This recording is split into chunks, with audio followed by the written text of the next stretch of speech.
Just a reminder for everyone to turn their mics on.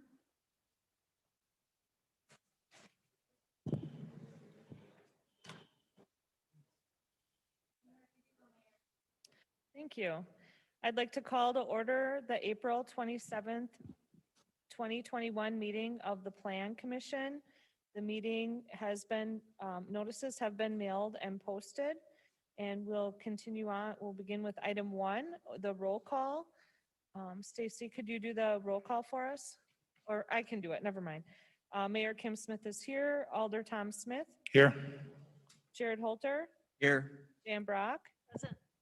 Gargi Shaduri, is she not? Oh, she's via Zoom. Okay. Gargi, are you present? Yeah, I can't hear clearly. It's very low. The sound is very low. Okay, let's take a minute to try to get that adjusted. I'm not speaking into the mic enough. Can you hear me better now, Gargi? A little better, When she talks, it's supposed to, but still a little louder would be better.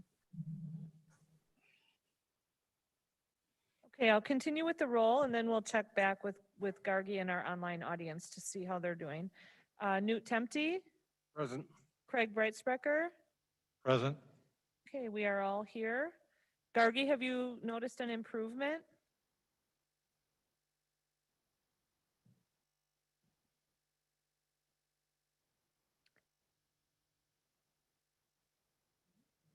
Gargi, can you hear me?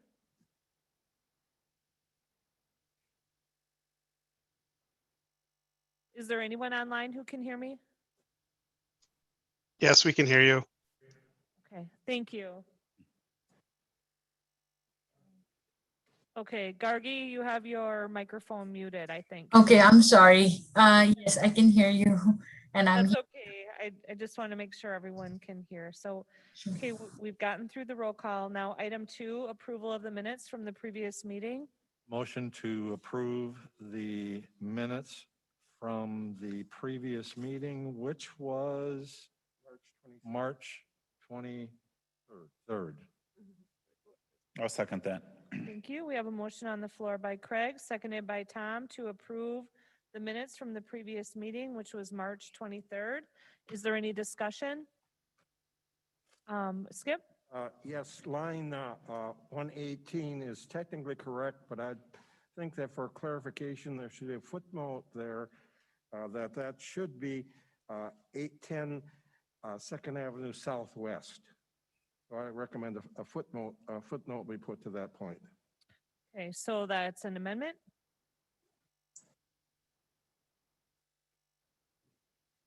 So Skip would like to amend Line 118. would like to amend line 118 as stated. Is there a second to Skip's amendment? I'll second. That. Okay, we'll let Craig second that. Point of order. I don't think that we should amend it because it is technically correct. Okay. I think that it should be footnoted that it is that address, not what's stated there. Okay, and For technical purposes, Amanda, leave that up to her to tell if that's the legal way to do it or not. right, I was saying that your footnote would be an amendment to the Okay. motion that's on the floor, so we're both right. Okay, thank you. It's a win-win. Okay, any other discussion on the amendment? Okay, all those in favor of amending line 118 to add the footnote as Skip stated, please say aye. Aye. Opposed, say Aye. no. Okay, the motion to approve the minutes have been amended. Is there any other discussion before we go back to the original motion? Okay, all those in favor of the motion to approve the minutes as amended, please say aye. Aye. Aye. Those opposed say no. Motion carries unanimously. Thank you. Item 3 is public input. We will be having public hearings later, but now is the time. If anyone would like to address the Plan Commission, please come forward to the podium, or if you're online, you can speak when it becomes your turn. Start by stating your name and address and limit your comments to 3 minutes. And I would like to add that the Nick Roush, DNC Holdings, the PUD, considerations, which are later on the agenda, do not have public hearings.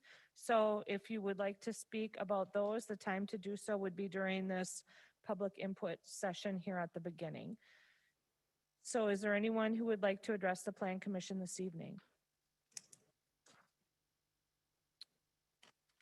Please come forward and state your name and address and limit your comments to 3 minutes. Good evening, everyone. My name is Bijan Jadali, and I reside at 220 Marco Road, in Unalaska. My property is sharing a property line with the parcel in discussion tonight. I would like to address my concerns about how the planning department handled the rezoning and now handling the approval of the, I call it PUD application. It was mid-2018 when I approached the planning department about my intention on purchasing the land in discussion tonight. I wanted to know what can be built on that property. I was informed that this land is zoned R1 and I can build a single family house. I had a second meeting asking for conditions that will allow to build a multifamily house. Planning and engineering departments informed me that the utilities and in spatial the sewer system cannot handle the multifamily housing on this land. I even had a third meeting with planning department to find out the condition of rezoning for this land. I was told because of the reason just I mentioned above and the limitation of the land use of this property, rezoning cannot be done. Because of all this information I was given, I don't pursue buying the land. My intention was to build a single house with 2 levels for 2 families. I was planning to use my property driveway to access this land. Building 1 house with 1 roof and using the existing driveway probably was the best solution for the neighborhood and for this environmentally protected area. Unfortunately, I was discouraged to develop this property by information provided by the city staff. My understanding is that the city of Unalaska was working on this unified plan code for entire city of Unalaska for almost 18 months. This plan was proposed on December 2019 and approved in March 2020. It seems that work on this unified plan was going on when I approached the city regarding the possibility of rezoning this land. I don't know when planning department pushed this spot zoning of this land into the new unified plan, and most importantly, why? When I questioned the planning department why this was included in unified plan, I was told because this land was not developed for a very long time. Sir, you're over your 3 minutes. Sorry? You're over your 3 minutes, sir. I have 2 more pages. I'm trying to, if you allow, because of my language barriers, I cannot speak faster than this. So if you allow me to finish. Well, it doesn't matter how fast you talk. Each person is allowed 3 minutes. Well, in previous meeting, I saw people, they were talking more than this and no one mentioned anything about this. The public input section is always 3 minutes per person so that everyone has a chance to speak. Okay, so there are things which probably I contacted you to talk to you about this and you didn't answer my. I did talk to you, sir. Yeah, but I left you another message. I wanted to have a personal meeting with you, which I was not you didn't get back to me to have this meeting. Probably it didn't worth it. But anyway, I'm gonna ask why I'm asking, I'm gonna read what I'm asking for this tonight meeting. So I would like to have, before approving this, and it's Just a second, please. Well, we find it extremely disrespectful to the process to place this final implementation plan on the same agenda as general development plan when dealing fairly with the public on a project that is not without controversy.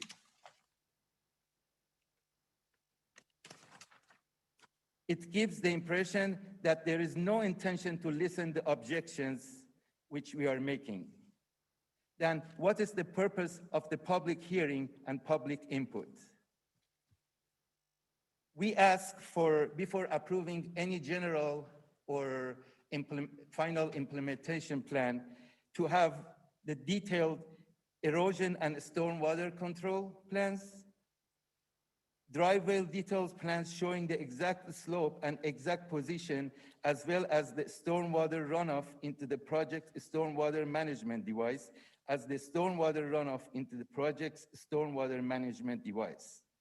Most importantly, to provide a detailed plan for 20 feet high retaining wall with details regarding how this wall can be built without significant disturbance to the environmentally protected area, and providing the OSHA required one-to-one slope for worker safety. It appears that the construction of this wall disturbed the area anyway, and most likely the developer will ask for forgiveness type of installation. The covenant should be submitted as part of the PUD final development. A detailed plan for all phases of this development as part of final implementation plans, since the developer will build these houses in multiple phases. Please let's look at the detailed plans before approval of this application. Thank you very much. Thank you, sir. Would anyone else like to address the Plan Commission? Is there anyone else who would like to address the Plan Commission?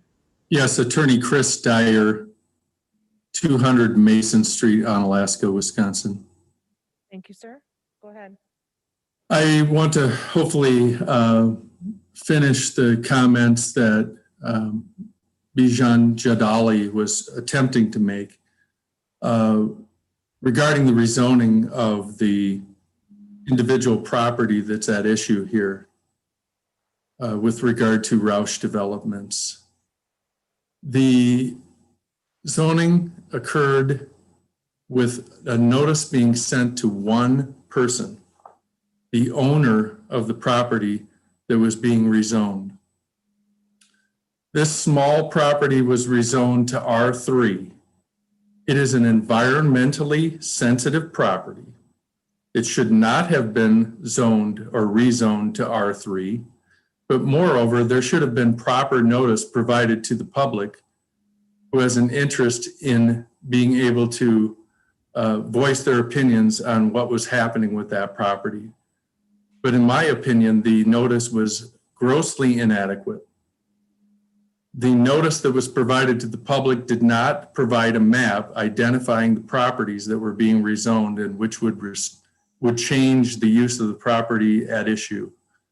Nor did the notices describe the property with sufficient detail to give the public notice that property was being rezoned, including Mr. Jadali, who lived next door. He learned about this situation after the fact, with only a few days' notice before the matter was coming up for consideration before this body. This is a very small piece of property, but it's very highly elevated. This would be a different situation if it was on flat land. This is very highly elevated. It's going to result in significant issues with erosion potentially and with storm water runoff. And there has not been a adequate plan presented to this body to be able to nullify concerns that this is going to happen. That was the discussion at the last meeting, and from what I can tell, nothing happened except for certain exemptions were removed from the request.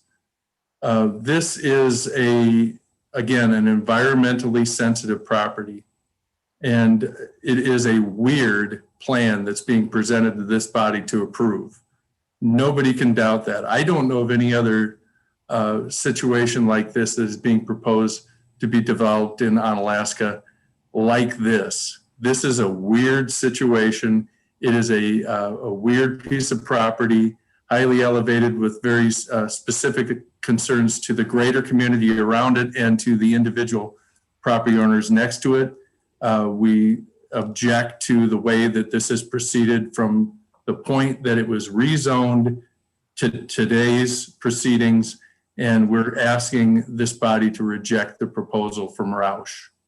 That's all I have. Thank you, sir. We appreciate your comments. Is there anyone else who would like to address the commission? Is there anyone online who would like to address the commission? Anyone in the room who would like to address the commission? Okay, this is last call for an opportunity for public input. Please state your name and address and limit your comments to 3 minutes. Get down to the mic. Good evening, everyone. My name is Nick Roush, and here to speak in favor of this development. And just to quickly address a few things that have come up thus far. First and foremost, we purchased the property with the R3 zoning already in place. That was not part of our process. That occurred previous to our purchase. And so we purchased the property with the intent of using it with the existing zoning.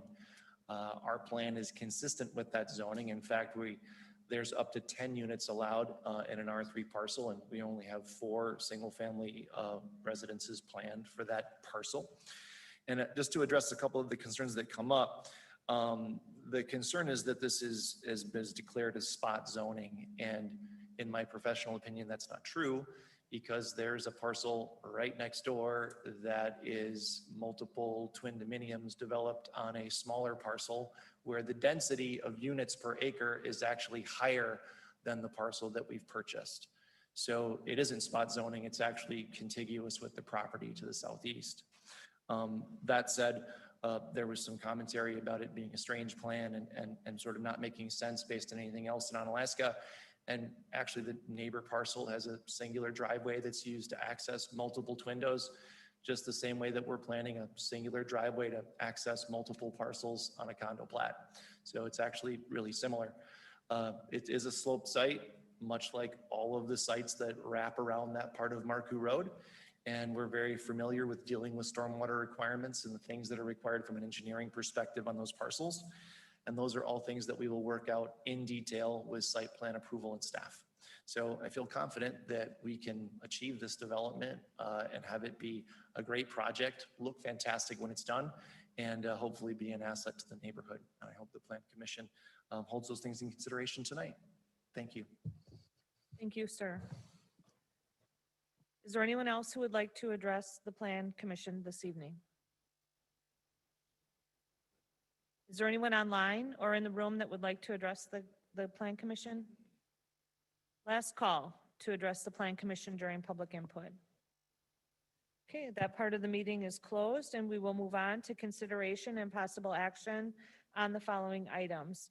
Item 4 is a public hearing to be held at approximately 7 p.m. or immediately following public input to consider a conditional use permit request filed by Aaron Edelman of SMJ International 49030 Pontiac Trail, Suite 100, Wixom, Michigan 48393 on behalf of T-Mobile Central LLC. Attention by Balil Baktur, 1400 Opus Place, Dowers Grove, Illinois 60515 on behalf of Century Tele of Wisconsin LLC, 2615 East Avenue South, La Crosse, Wisconsin 54601, to replace 3 existing antennas with 6 new antennas and to replace 6 remote radio units, RRUs, with 6 new RRU and adding ancillary equipment to the existing telecommunication tower located at 580 Lester Avenue, Onalaska, Wisconsin 54650. Tax parcel ID number 18-4013-0. Would anyone like to speak in favor of this conditional use permit? Second call for anyone who would like to speak in favor of the conditional use permit. Third and final call for people wishing to speak in favor of the conditional use permit located at 580 Lester Avenue. Okay, I'll move on and ask if anyone would like to speak against this conditional use permit. Second call for those who would wish to speak against the conditional use permit. Third and final call for anyone who wishing to speak against the conditional use permit on behalf of T-Mobile Central on Lester Avenue and on Alaska. Not seeing or hearing anyone, I'll declare the public hearing closed and ask Katie for a brief summary of this issue before we turn it over to the Plan Commission. Thank you, Mayor. The telecommunications structure is a 160-foot monopole, and T-Mobile is looking to add equipment to its site as described on the agenda. According to the applicant, they are not extending the height of the structure or adding any lighting to the tower, nor change the existing use of the tower. A structural analysis report, which was found that the tower and the foundation can support the proposed equipment. Telecommunication structures and towers are permitted only by conditional use permit per section 13.02.68.t and pursuant to standards set forth in section 13.05.22. The city has no basis for denial of the conditional use permit, but has found a basis to impose the following conditions. I'll read the condition and the evidence thereof as required. Owner developer shall pay all fees and have all plans reviewed and approved by the city prior to obtaining a building permit. Owner developer must have all conditions satisfied and improvements installed per approved plans prior to issuance of occupancy permits. Substantial evidence. This condition provides notice to the owner developer that they are to follow procedure for orderly development in the city of Onalaska in order to promote the health, safety, and welfare of the city. Condition 2. All conditions run with the land and are binding upon the original developer and all heirs, successors, and assigns, so long as the conditional use is being actively used. Substantial evidence. This condition acknowledges and provides public notice of the term and puts the owner developer and future owners on notice that they are bound by the conditions and that they continue to use the use as long as they follow the conditions and actively use the conditional use. Condition number 3. Owner developer shall abide by the city's ordinances, Unified Development Code, and Building Code requirements as amended. Substantial evidence. This condition assures that the owner developer understands that they must follow the city's Unified Development Code and Building Code, which they are required to follow in every way, and as that they are receiving the benefit of being allowed to have a use that is not within the standards of the city zoning code. Failure to follow city ordinances may result in loss of their conditional use permit. Condition number 4. The conditional use permit shall be reviewed every 5 years to ensure continued use. Substantial evidence. This shifts the burden to the owner of the property to provide proof that the use is active and continuing. Ensuring that existing permits are still valid and being properly used ensures compliance with the city's procedures and ordinances and promotes interaction and communication with the city, which further orderly development and the health, safety, and welfare of the city. Only where no reasonable conditions could exist to allow the conditional use may a conditional use permit be denied. City staff are recommending approval with the 4 stated conditions. Thank you, Katie. What is the pleasure of the commission? I'll make a motion that we approve the conditional use permit requested by Aaron Elderman of SMJ International on behalf of T-Mobile Central with the 4 conditions noted in agenda item number 4. I'll second that. Thank you. We have a motion on the floor by Tom, seconded by Craig, to approve the conditional use permit with the 4 conditions. Is there any discussion? Craig. Katie, quick question. I know we had talked about review procedures for conditional uses some time ago. You'll have to forgive me, my age is catching up with me. When did it change to 5 years, or has it always been that? I thought it was something less than that. It was every 12 months that you have to begin your conditional use permit. And as this is amending one that is currently on file, so every time they make an adjustment or swap it out, they have to continue to use the structure. So this is ensuring that they are in fact using their conditional use permit. Okay, thank you. Thank you. Is there any other discussion? Jan? Just a quick question. It said there are going to be 2 additional base cabinets. Will those fit in the area that they have that's fenced? Yes, ma'am. Okay, thank you. Okay, any other discussion? The motion on the floor is to approve the conditional use permit on behalf of T-Mobile on Lester Avenue with 4 conditions. All those in favor, please say aye. Aye. Aye. Those opposed say no. Motion carries unanimously. Thank you. Item 5 is a public hearing to be held at approximately 7:10 or immediately following the public hearing, which was previous at 7, to consider a general development plan to create a planned unit development application filed by Terry Whelan of Whelan Construction, 600 L Hauser Road, Onalaska, Wisconsin, 54650, to merge 2 parcels and construct 2 new unit residential structures in addition to an existing 5-plex on a single parcel located at 2115, 2117, 2219, 2221, 2223 Abbey Road and Abbey Road, Onalaska, Wisconsin, 54650. These are tax parcel ID numbers 18-4511-315 and 18-4511-314. Would anyone like to speak in favor of this planned unit development? Second call, if anyone would like to speak in favor of this planned unit development.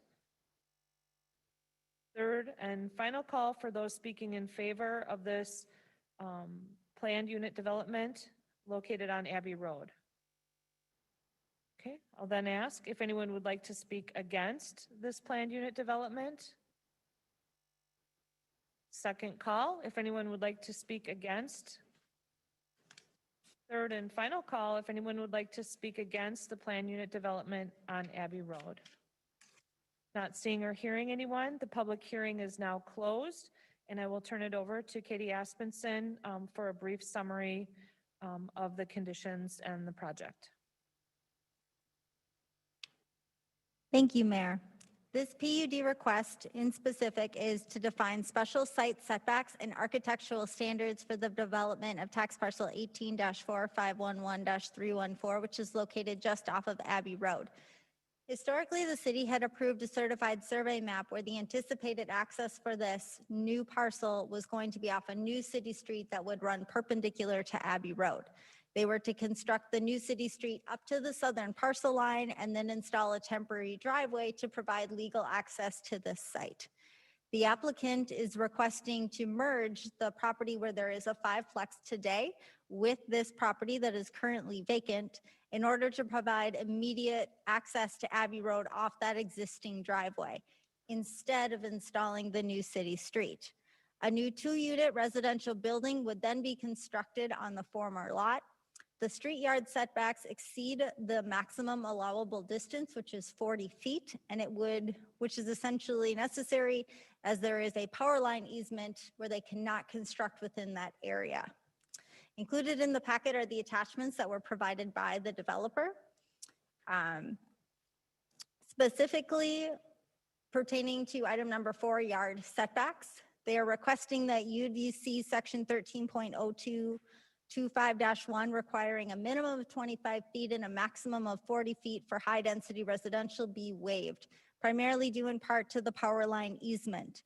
It is not possible to situate a new construction within the required setbacks. The proposed location is approximately 150 feet from the property line. The applicant is proposing a different solution to allow that vacant parcel to be developed through a secondary means of the planned unit development. When the new city street is installed, the city would require a secondary means of access, which is shown in the site plan, that they would connect to that new city street to serve it from the street and then also the driveway. When that would occur, this structure would fully be in compliance with city code. This development is proposed to meet all other setbacks, rear side and between buildings as required by the city's code. The other item of discussion focuses on architecture. Number 8, building images have been provided for Plan Commission consideration.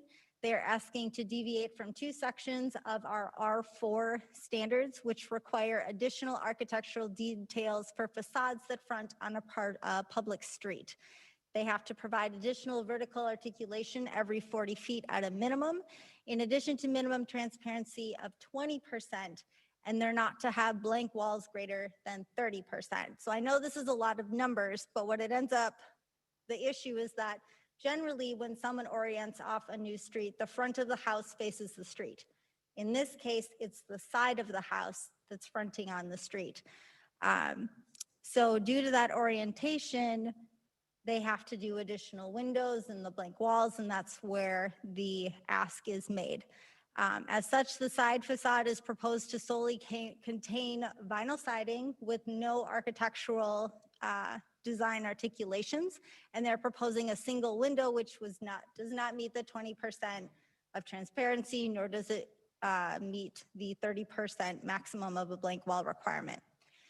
So, city staff comments. Due to the proposed orientation of the structure for access purposes, we support the transparency and blank wall deviation request as it is the side of a house, and that's approximately this amount of transparency we typically see on a twin door or single family development. In an effort to provide additional architectural features to the future public street, we're recommending that the applicant have to provide an additional banding of a sort 3 to 4 feet along the base of the structure.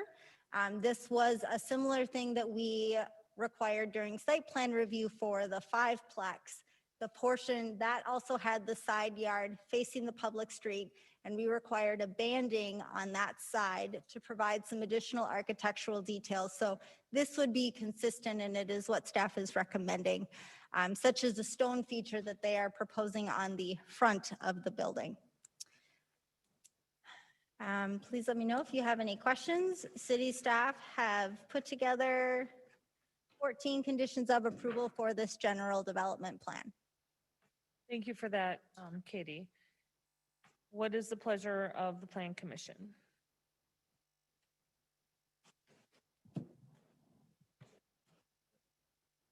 I'll make a motion to approve the planned unit development requested by Terry Weiland on behalf of Weiland Construction, with the 14 conditions presented by staff in their entirety. I'll second that motion. Okay, we have a motion on the floor by Craig, seconded by Skip, to approve the planned unit development with the 14 conditions. Is there discussion? Jan? I have a question. Maybe I just didn't read this with all the stuff, but is he still required to provide the street, construct the street at some time in the future? This would essentially allow him to not have to install the street in order to build the residence, because he's providing a different means of access to it. When the city takes ownership of that, and Jared can discuss that further, we could have the road installed at a future date. So if the city so chose at a future date, we could levy special assessment powers and install the street and assess the properties if the street was needed. The street connection that's shown is really for future development purposes. If we need a connection to the lands to the west of this Abbey Road area, we're reserving it for future street purposes. Thank you, Jared. Are there any other questions or comments from the committee? Katie? If you were to require the additional architectural feature, that would have to be added to the condition of approval. I did not install that as I wanted that to be a discussion point for the Plan Commission this evening. Thank you.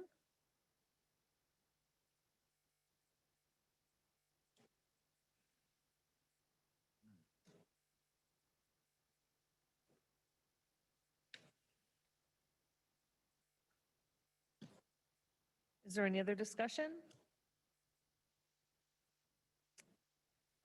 Okay, the motion on the floor is to approve the planned unit development on Abbey Road with the 14 conditions. All those in favor, please say aye.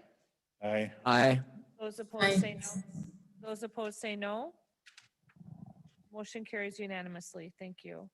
Item 6 is a public hearing, approximately 7:20, to consider an annexation petition submitted by Amy and Marty Lorenz of Scenic Valley Properties LLC, 2371 Cobblestone Cove, Onalaska, Wisconsin, 54650, to annex a vacant residential parcel, address Green Coulee Road, from the town of Onalaska to the city of Onalaska. This is tax parcel ID number 10-1-1. Public hearing is now open, and anyone wishing to speak in favor of this annexation, please do so now. Second call, if anyone would like to speak in favor of the annexation on Green Coulee Road. Third and final call, anyone wishing to speak in favor of the annexation. Okay, we'll move on and ask if anyone would like to speak against the annexation brought forward by Amy and Marty Lorenz on Green Coulee Road.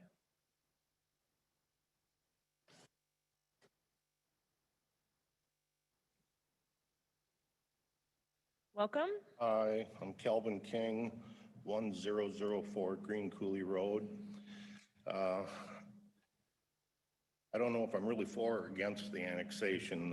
It seems like it's almost like a balloon on a string. Property doesn't face any city street, and it's just being connected by an easement. And it's going to be used off of a county road, a town road, I'm sorry.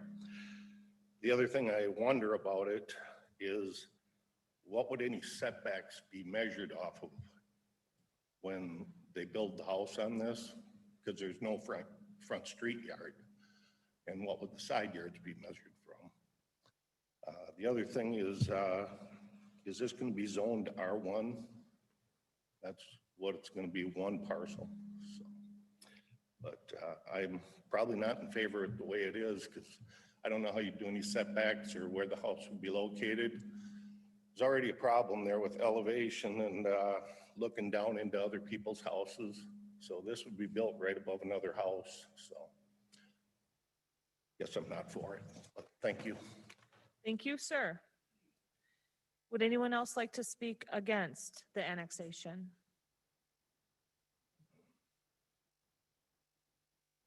Welcome.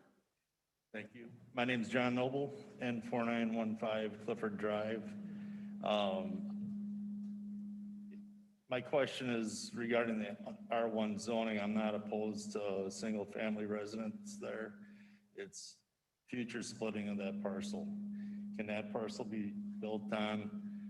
Can that property be split to have two properties built there? This is just an opportunity for you to speak, and if it's desire of the committee, they'll address your. My opposition would be splitting that lot. Thank you. Thank you, sir. Would anyone else like to speak against? Second call for those wishing to speak against. Third and final call, if anyone would like to speak against the annexation of the property on Green Coulee Road. Not seeing or hearing any, so the public hearing is now closed, and we'll ask our city planner, Katie Aspenson, to do a recap of the issue and the 11 conditions. Thank you, Mayor. What is being presented today is to annex a parcel of land to build a single-family dwelling on currently vacant land that is accessed off of Clifford Drive, an offshoot of Green Coulee Road. Comprehensive plan identifies this area as environmentally sensitive for low-density development on compact lots with common open space, allowing for the protection of environmentally sensitive areas. The property is directly adjacent to the city of Onalaska on the southern and western sides. If successful, the applicant proposes again to construct a single-family home, keeping with surrounding neighborhood characteristics. The utilities to serve this dwelling would be accessed via an easement through an abutting city of Onalaska tax parcel. City staff have put together 11 conditions of approval for this development. Thank you, Katie. It is the pleasure of the commission. I'll make a motion that we approve the annex petition submitted by Amy and Marty Lorenz of Scenic Valley Properties to annex the vacant residential partial on Greens Coulee Road from the town of Onalaska to the city of Onalaska with the 11 items noted in agenda item number 6. Okay, we have a motion on the floor by Tom Smith to approve. Is there a second? Second that. We have a second by Skip Tempe. On the motion, now discussion. Katie? Thank you. To address Mr. King's question, the street yard setback would be off of Clifford, and then the side yard setbacks would be measured off the northern property line, and then the southwestern, I guess, is the best description of it. So the rear property would be what is immediately adjacent to City of Onalaska land, other residential properties. Are there any other questions by the committee members? I have a question. Sure. So I think it's the question to Katie. I think I didn't get you. Is there a utility line or services already installed, or if the property is rezoned or annexed, then it will be installed? And that was our new Plan Commission member, Gargi, on the phone asking a question of Jared. So this lot, I have been in contact with the developer. They do have the 20-foot utility easement. They would have to run their laterals down from Stonebridge Avenue through the utility easement to get city water and sewer services to this lot. Looking at it, it does look like it would be feasible to do it. There will be a cost to that for the developer, but they are willing to bear that cost. Thank you, Jared. Thank you. Jan? Jared, just following up on that, we don't have city sewer and water in Clifford Lane. Correct, Clifford. If we were to put it, would they have to connect there? Well, currently Clifford Drive is in the township. If we did put utility services and annex that at some point, we would have to look at that. If their services did not have any reason to relocate, we would probably let them stay in the easement because they have a legal right with that easement and it's receiving city services. But we could have them relocate to Clifford Drive if the need arose, if we put the services in, or the city water and sewer in the street. Thank you, Jared. Any other questions from the Plan Commission members? Yes. Simply on the annexation, right? We are voting on the annexation petition with the 11 conditions. Thank you. So Katie, based on that question, can you just summarize what the next steps would be if this annexation petition were passed? Because I think that's where Jan is, what her question is kind of alluding to. Absolutely. So if it passes through Plan Commission, it would go on to additional city committees and ultimately the Common Council. The property would be brought into the city, it would be readdressed, and it would be immediately zoned single family R1. And then the developer would work they'd pull the necessary building permits and get the necessary utilities in order to serve it. So that's the general process they would follow. Mm-hmm. Okay, Jan, does that answer your question a little better? Okay, any other questions or comments from the Plan Commissioners? Okay, I'm not seeing any. So the motion on the floor is a motion to approve the annexation petition by Amy and Marty Lorenz for the property from the town of Onalaska to the city of Onalaska. All those in favor, please say aye. Aye. Those opposed say no. Motion carries unanimously. Thank you. Item 7 is the public hearing at approximately 7:30 p.m. to consider a rezoning application submitted by Jacob Birch of Logistics Development Group, LLC, 2102 State Highway 16, La Crosse, Wisconsin, 54601, to rezone a parcel of land from single-family residential, R1, to medium residential district, R3, to allow for the construction of 3 twin homes located at Lot 9, Crestwood Circle, Onalaska, Wisconsin, 54650. And this is tax parcel ID number 18-6559-0.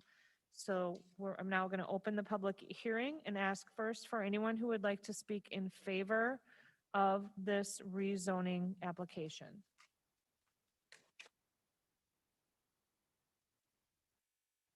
Good evening, Jacob Birch, 724 Richmond Street, La Crosse, Wisconsin. First off, thank you for your time this evening reviewing our request. I just wanted to briefly identify some of the benefits we feel this update has for this development. The first and foremost is it allows us the ability to eliminate some of the concern we initially had with longer driveways crossing a ravine. This will allow the build sites that we're intending to build to be closer to the main road, providing easier access for public servicemen and women. Also, to second that, it will also provide the ability for additional, more affordable housing for that area of the community. Again, thank you for your time. That's all I have. Sir, would anyone else like to speak in favor of the rezoning application?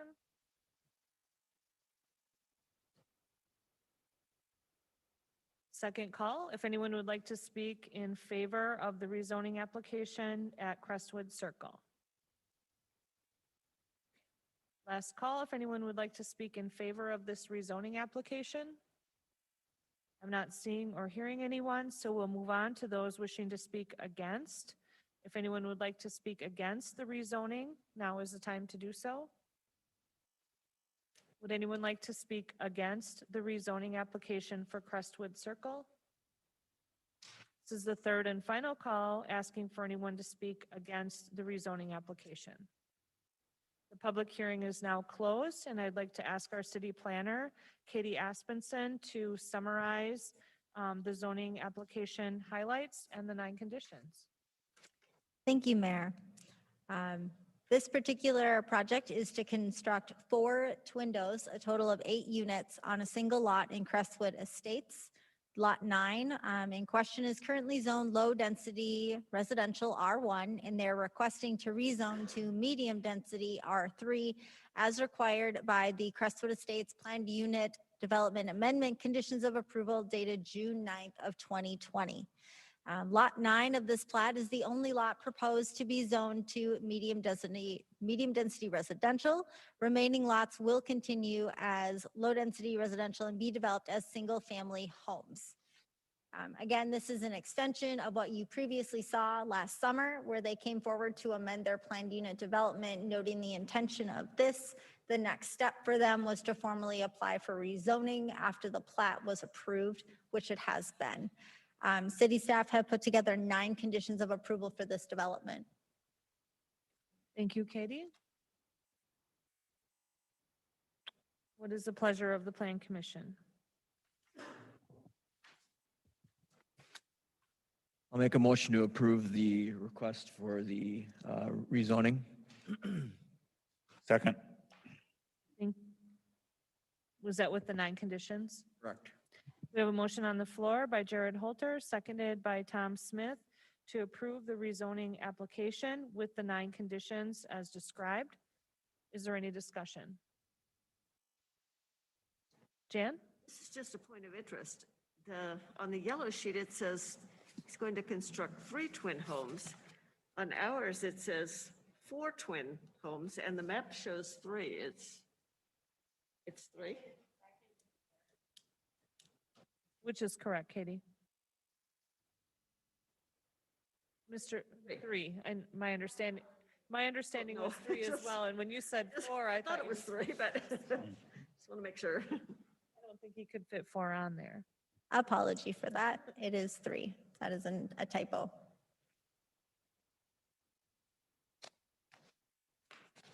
Okay, any other discussion?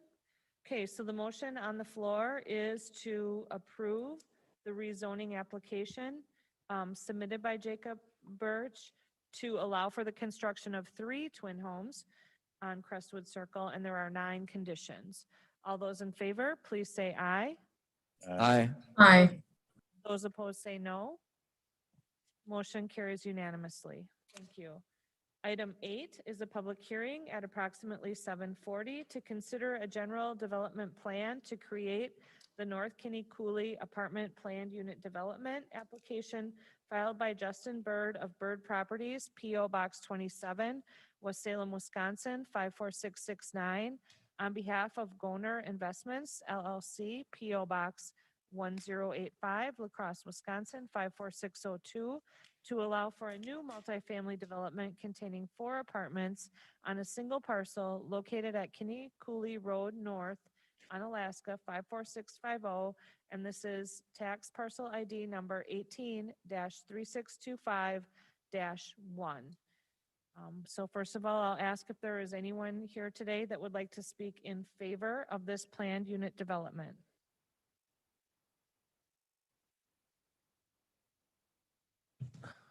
Welcome. Thank you. Thank you for hearing me. Justin Bird, owner, developer, contractor. We've been working with the city for the last couple months. Think we've got all the bugs worked out.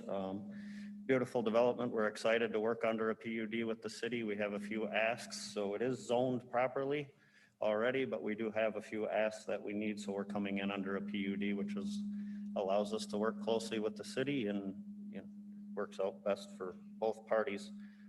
Beautiful development, 196 units, walking trails, dog park, community building. Just been working and got the permission from the city of La Crosse to hook to the sewer, and everything else worked out. I think talked with the fire chief tonight. Seems like we've got everything under control. Would ask you to approve this tonight, and thank you for your time. Sir, would anyone else like to speak in favor of the planned unit development on North Kinney Cooley Apartments planned unit development? Would anyone else like to speak in favor? Last chance, if anyone would like to speak in favor. Okay, not seeing or hearing anyone, I'll now ask for those who would like to speak against. If anyone would like to speak against the planned unit development on North Kinney Cooley Road, now is the time to do so.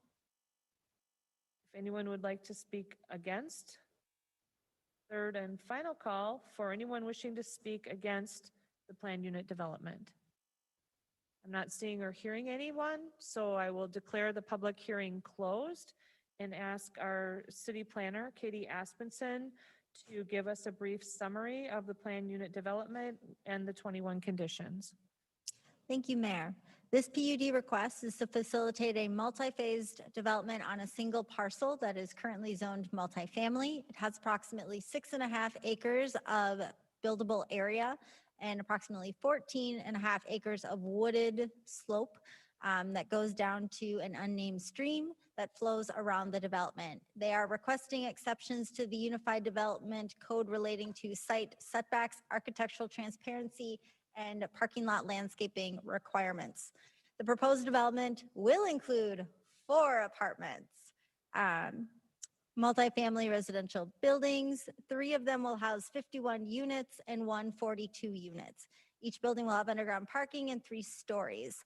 They're also proposing a community building with a fitness center constructed separately and shared by all residents. Additional shared community facilities including pickleball court, basketball courts, a dog park, and a walking path connecting the development to a regional trail. Included in the package is a tentative schedule for implementation, as well as a cover letter and the general development plan and architectural design provided by the applicant. In particular to the deviations, they're requesting the same, that the minimum 25-foot setback and maximum 40-foot setback for high-density residential be waived due to limitations of the buildable area on the site. Building 1 is approximately 140-foot street yard setback. Building 2, approximately 360.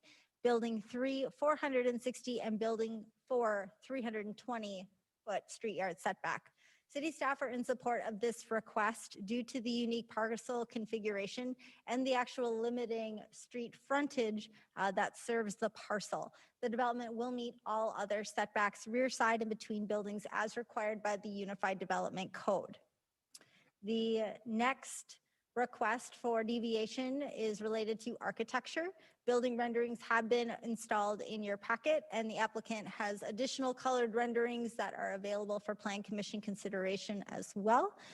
They are looking to have a deviation from section 13.02.513B with the minimum of a 12% transparency be waived for a portion of a structure that abuts a public street.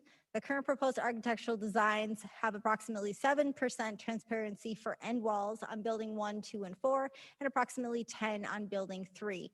The design is to ensure privacy of residents on these sides of the buildings from adjacent shared uses such as patios that would be offered. City staff support this request due to the reasons noted above. They meet all the transparency requirements elsewhere in their design of the buildings, and those that do not would be well removed from the street and public view. The last is in regard to landscaping.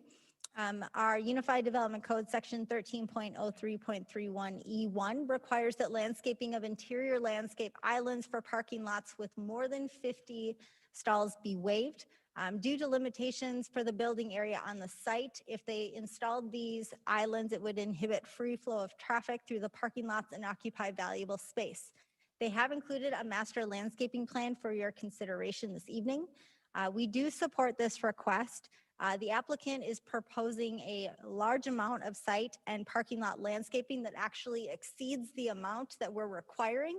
They're just not installing it in interior landscaping islands. They're doing it more as an end cap. So we're actually getting more than what the city is requiring based on this development. So they're choosing to request to move the location of the islands this evening. City staff have put together 21 conditions of approval for this development. Thank you, Katie. Turn this matter over to the Plan Commission. I'll make a motion that we approve the general development plan to create the North Kenny Cooley Apartment Plan Unit Development filed by Justin Bird of Bird Properties with the 21 conditions noted in agenda item number 8. I'll second that. Thank you. We have a motion on the floor by Tom, seconded by Craig, to approve the PUD for the North Kenny Cooley Apartment Complex with the 21 conditions. Is there any other discussion? Craig? Troy, I'm assuming that you've seen this plan, obviously. I see they've made some accommodations for some of the potential fire truck access points. Do you have any other concerns? I don't think so at this time. I was able to meet with Justin and we went over the fire protection plan for it. We went over the 30-foot access, building height, sprinkler system, all the fire protection systems that are in there. Any additional comments I could make once it gets routed through, but looking at the previous plan that was submitted with the 5 buildings, I don't think that would have worked too good.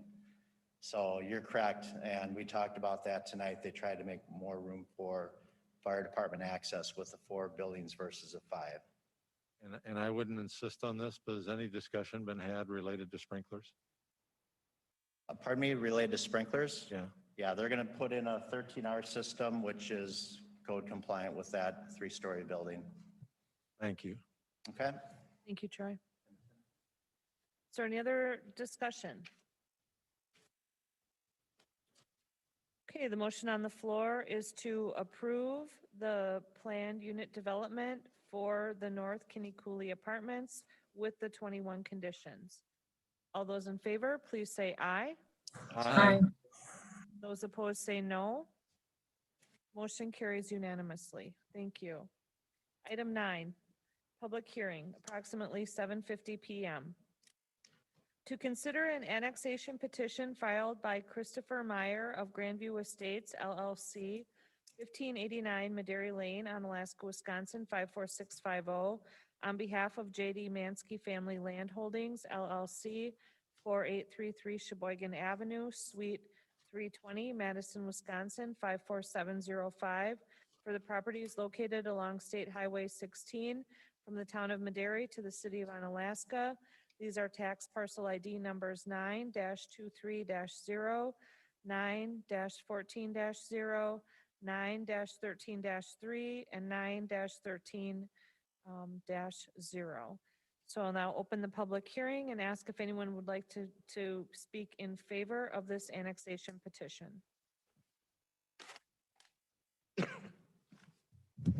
Good evening. Christopher Meyer of Grandview Estates, and I am here, first of all, speaking on the annexation part, and we'll join you again for the rezoning of the annexation, because it seems like tonight you're in a great mood and everything's being approved, so I know we'll go the next step. We have had 4 meetings prior to tonight's meeting on this very topic, and if my recollection is correct, we've had input from 16 members that serve the city in one capacity or another. And up until tonight, we have received unanimous votes on approving what we are proposing this evening. And I hope tonight carries that same record. Thank you, sir. Would anyone else like to speak in favor of the annexation petition? Anyone wishing to speak in favor of the annex petition filed on behalf of the J.D. Mansky Family Land Holdings? Third call for anyone wishing to speak in favor of this annexation petition.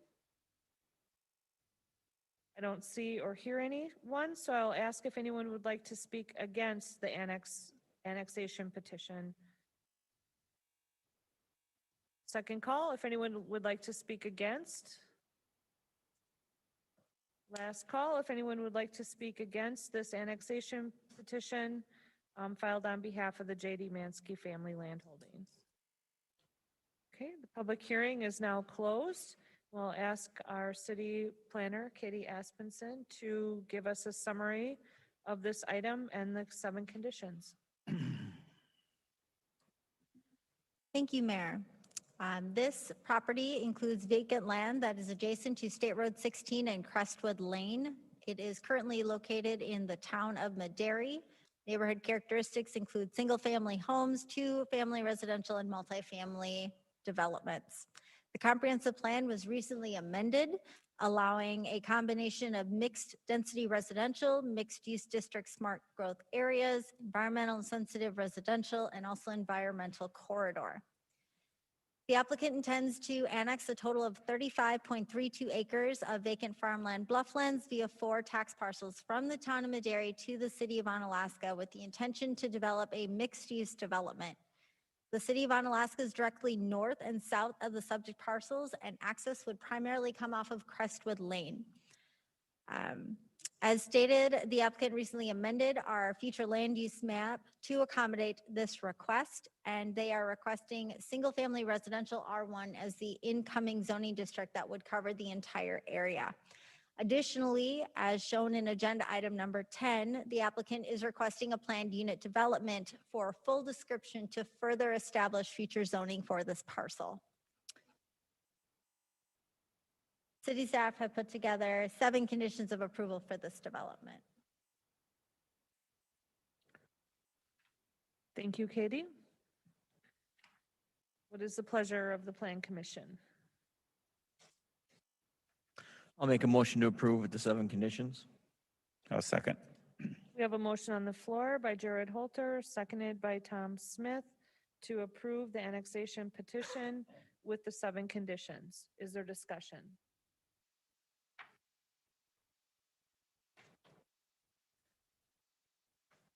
I don't see any discussion. The motion on the floor then is to approve the annexation petition with the 7 conditions. All those in favor, please say aye. Aye. Those opposed say no. Motion carries unanimously.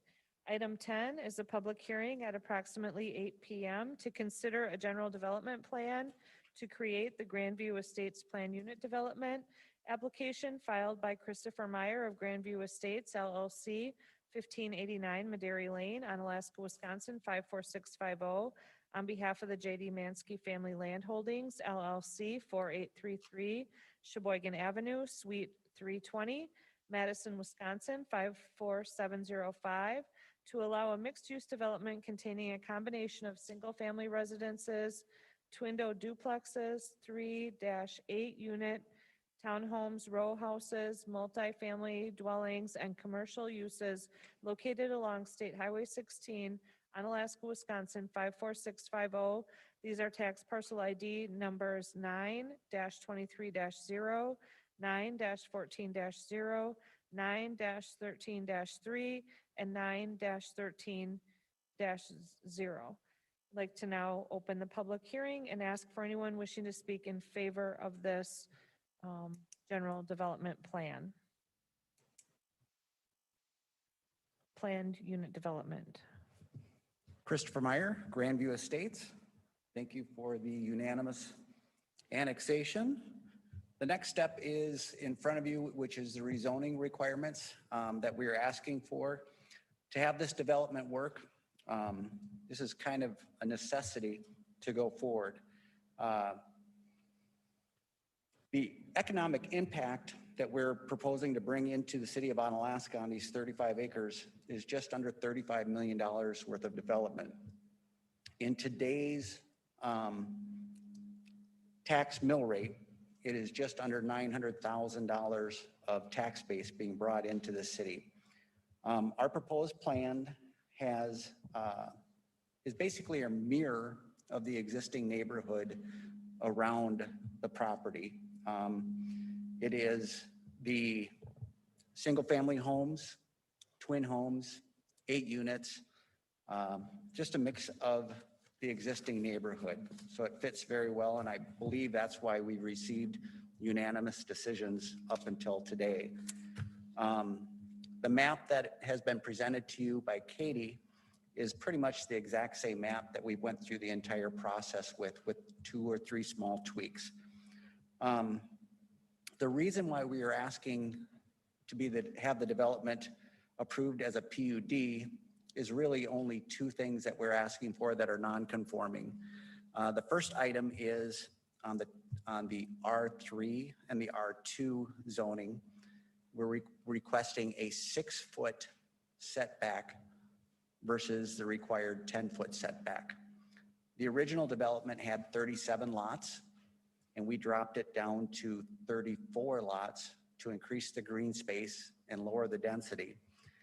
To give the people that have interest in our lots a little bit more flexibility for the twin homes, that is why we're requesting a 6-foot setback versus a 10-foot setback.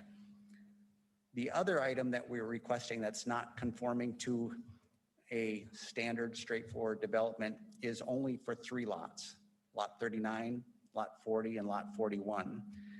These lots are located on a bluff area.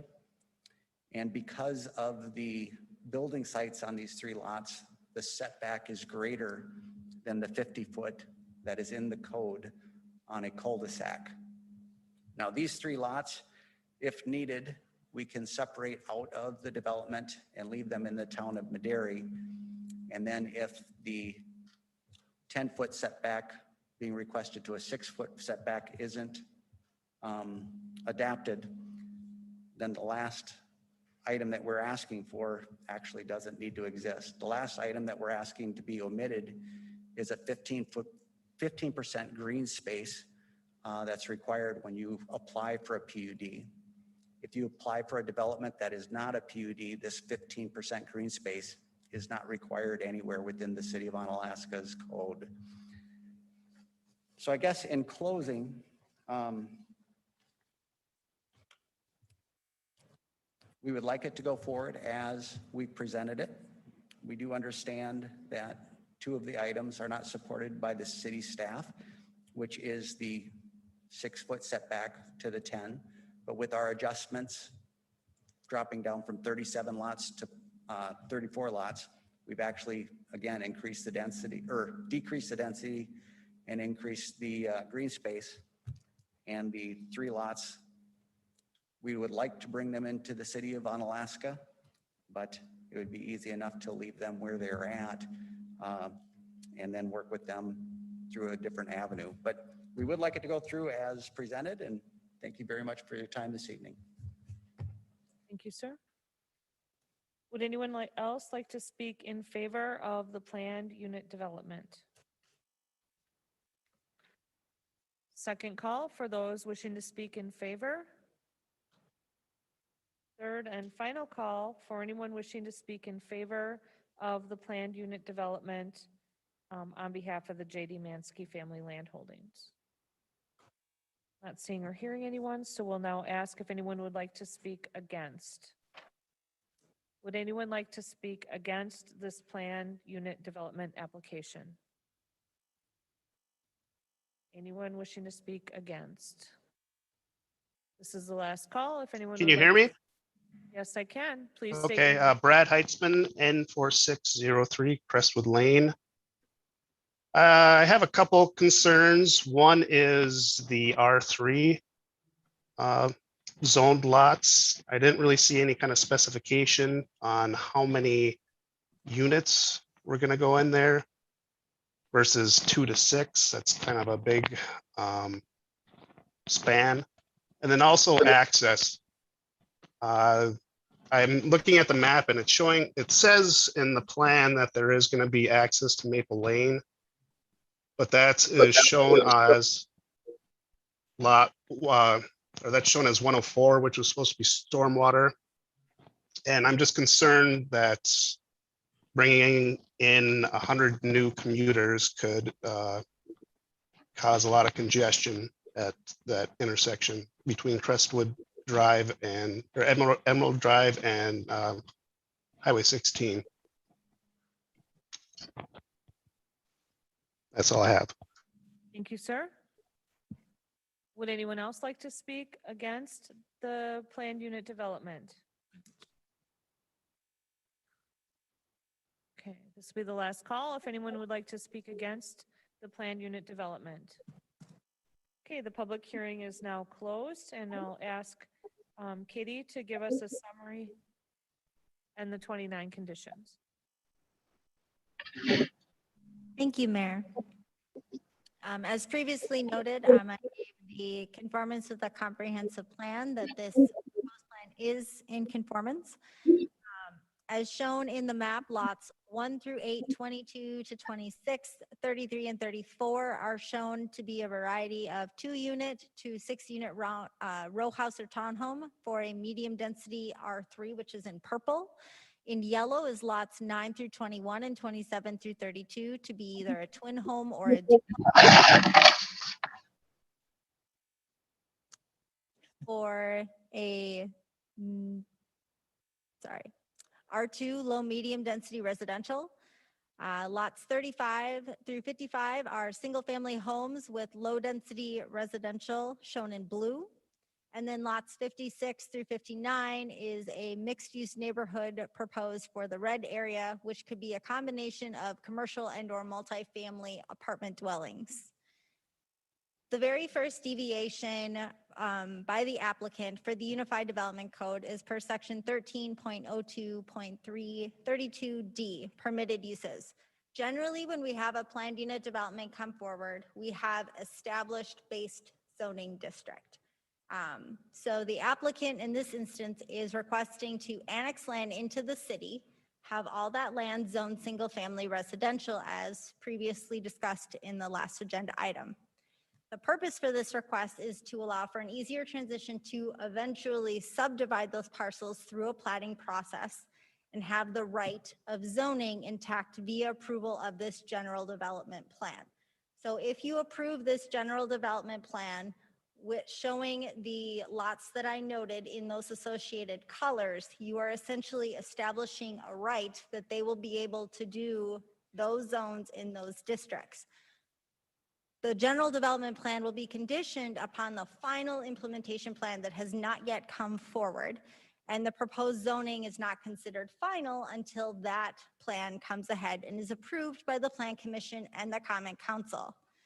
Provided that this plan is approved and a future preliminary and final plat are also approved, which will carve up the land into the lots likely shown on the maps included by the applicant, The city would require that the purple, yellow, and red areas be rezoned to match the planned unit development, very similar to what we just did in the previous one with the R3 development, where they came in as one, we had a PUD, established new zoning, and then they came back and rezoned accordingly. But it is as of right that is their intention to do, and the city is for going ahead and saying, yes, we support this as your future zoning.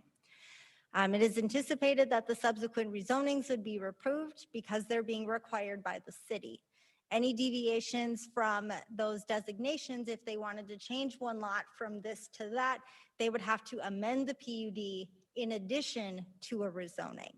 It would be a two-step process because the PUD is establishing their zoning. They have included a tentative schedule for implementation. It's included in the packet, as well as a cover letter, proposed covenants, and a general development plan with the overall maps. To highlight a few items, in terms of density, the developer has specified preferred districts for individual lots. All those with the R3 and MUN, if solely multifamily, have to provide minimum green space of 25% on all individual parcels. Further, the R3 parcels would be allowed to have a maximum of 8 units per acre. They are not required to be 8 units per acre. As with the question that we had from the individual, they can do anything from 2 to 8. That is the right if you give them the R3 zoning district, provided that the minimum lot areas are met. So what may end up happening is they may have to merge a couple of these parcels together in order to get, the necessary setbacks and minimum lot areas. There are no proposed deviations from the code in this area. Further discussing lot areas, they all have to have the minimum lot sizes as per the appropriate zoning district. So if they do choose to merge lots or further subdivide, they have to meet all of the city's rules per each individual district. That's something that we would be reviewing during the platting process to make sure that we're hitting all of those before we approve a plat that would allow them to carve up the land through subdivision. If it's not achievable based on the available land, the use can't be permitted because our zoning code would not allow it to occur, and they'd have to merge lots together to meet minimum lot sizes. Does that make sense? Okay. They are not asking for any deviations at that time. As noted by the applicant, they have 2 setback deviations for this development. The first is for lots 39, 40, and 41, special street yard setbacks to accommodate designated building pads due to slope constraints. They will exceed those maximum street yard setbacks. We do not have exact locations of those yet. That would be required as part of the final implementation plan. This is a common request that we get. City staff are in support of that. We have to make sure they're not building on 30% slopes. We have to make sure that where they are proposing those is appropriate.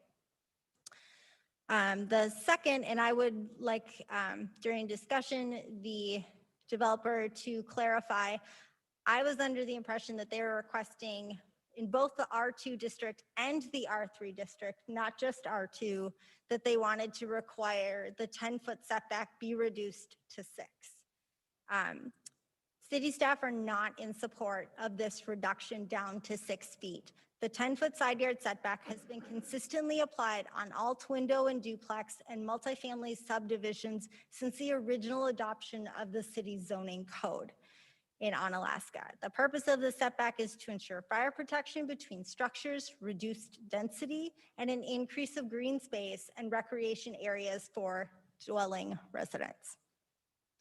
Continuing on, pulling number 7, common open space. The applicant has requested to waive the 15% open space requirement.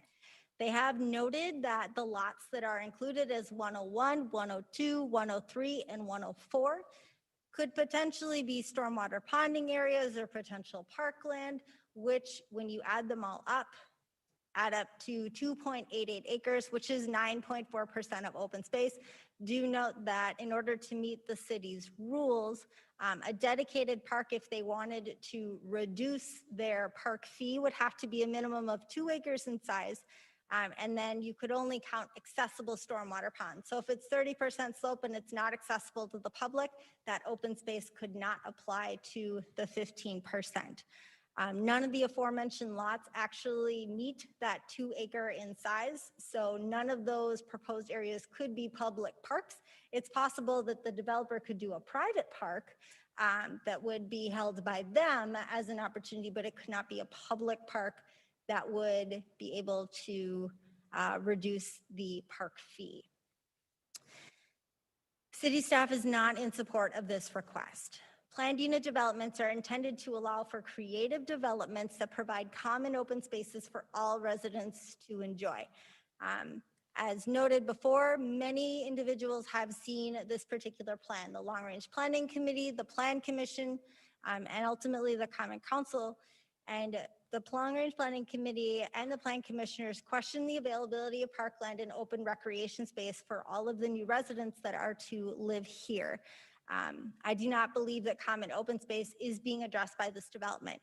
The applicant was correct. If you did a standard subdivision, you do not need to provide this additional 15%. This is just for planned unit developments.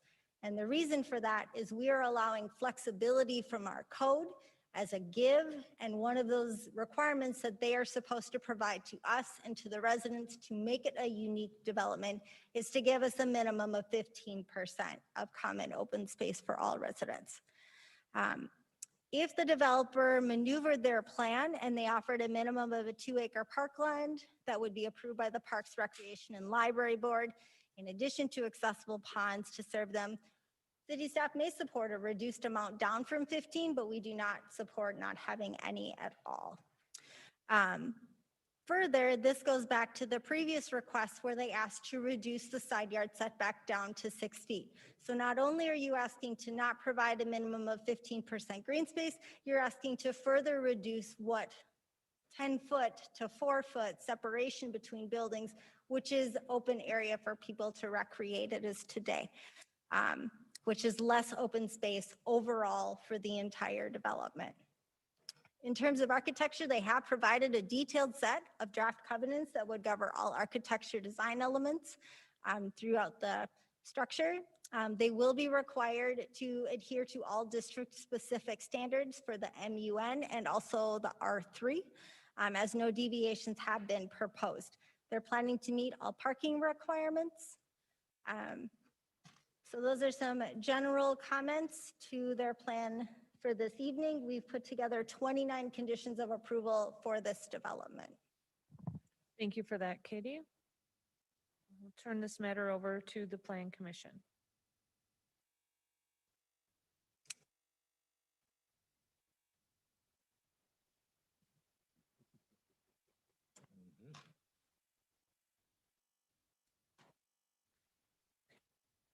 Maybe while the Plan Commission is pondering that, Jared, could you just briefly address the traffic concerns as well as the stormwater runoff concerns? Thank you.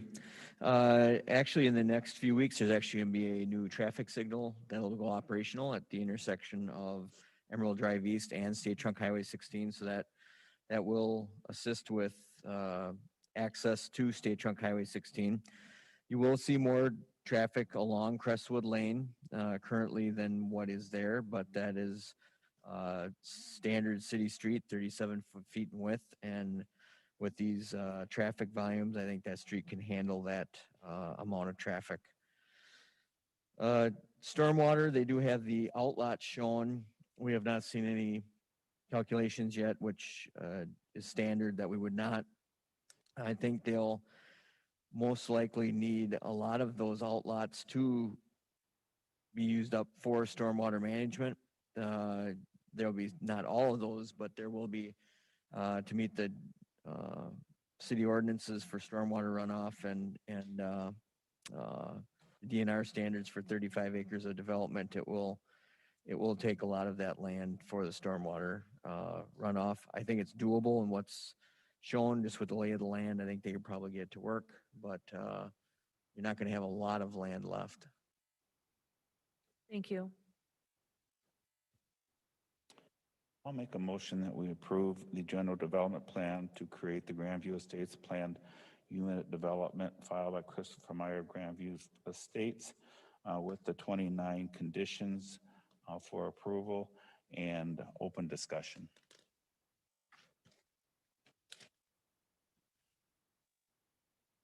Okay, To generate discussion, I'll second that.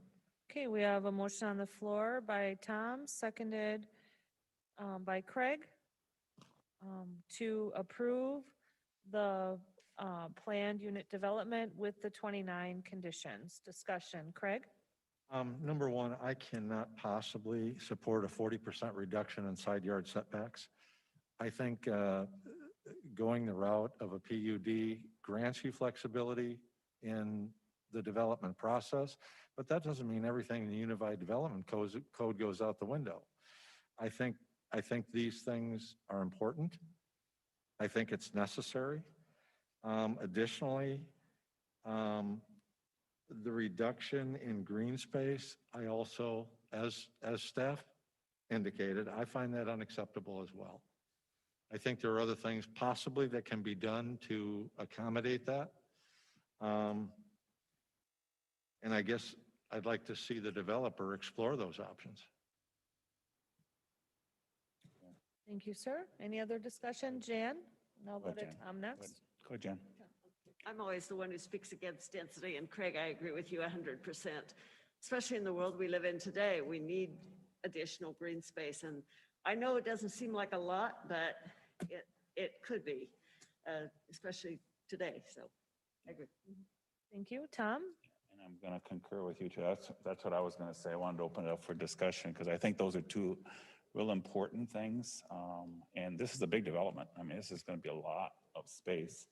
So I would hope that the developers can come back with maybe some alternatives that would make it be a win-win for both. So that's my comments. Okay. Thank you. Would the commission like to hear from the developer at this point, or would you rather just have your own? Tom, would you be willing to withdraw the motion and just defer this until things can be worked out with the planning commission? I would do that. Okay, Eric? I'll withdraw my second. Eric would like to make a comment first before we do that. More of a question, less than a comment. The motion with the 29 would not grant the exceptions, correct? It would only be if they amended and added those things like a 6-foot setback. So you could approve it based on exactly 29 and not be granting today those things that he's asking for. If you wish to add one or more of his specific requests, you may do so and add those to the motion. But the motion as made is just the one as staff has. The ones that staff approve, right? Yeah, okay, that's what I thought, yeah. So Katie, for complete clarification, if this is approved, the setbacks will be the 10-foot. So yes, so if you want, normally it's if staff is not in support of it, it's ultimately up to the Plan Commission and Common Council. So if you want the setback to remain at 10 feet, I would add a condition of approval that would state that it may remain at 10 feet. If you want 15% open space, I would state a condition that they would be able to do so. Otherwise, everything that they are approving essentially that we support. So we do support the underlying zoning district being R1 and that they would be able to establish the right of zoning. And we absolutely support the special street yard setbacks for those lots that are up in the Bluffland area. So those would be the two pieces. So if you wanted the 10-foot setback, I would have a condition that states that. And if you want the particular open space amount, I would have a condition that states that. Also to note though, that this is the general development plan. The applicant still has to provide additional details through the final implementation plan. They have to give us master landscaping plan. They have to give us drainage plan, grading plans, all of that information. So the intent is if you establish these as conditions, when they come back for the final, they could ask again. And potentially based on what it is that they provided at that time. So today you could say 15%, they could come back and they could essentially have a final implementation condition that maybe you agree to 10% or 12%. You can always change those conditions in the future. So the purpose of the general development plan at this point is primarily establishing the right of zoning. So based on those two pieces, if that makes sense. I also was hoping that, I know we're having the developer come up, if you can clarify if that setback is for just the R2 development or just the R3, regardless as to which it is, staff is supportive of keeping the 10-foot at both for clarification. Okay, Mr. Meyer, if you want to come up to the microphone, is there any questions the commissioners would like to ask? Have you looked at options that would satisfy the requirements? If so, I'd like to see those. It's hard for me to hear. I'm partially deaf, and these, when I can't read your lips, really make it more difficult.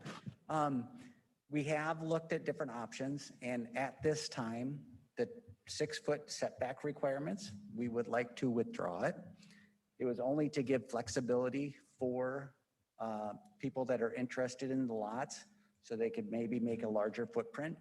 But with the lot sizes that we reduced from, we originally started out with 75-foot lots, and we went to 90-foot lots. So we just built a twin home on Crestwood Drive with a 90-foot lot, and the 10-foot setbacks were quite adequate. We were just looking for flexibility, that's all. So the only reason why we need a PUD is for the 3 lots.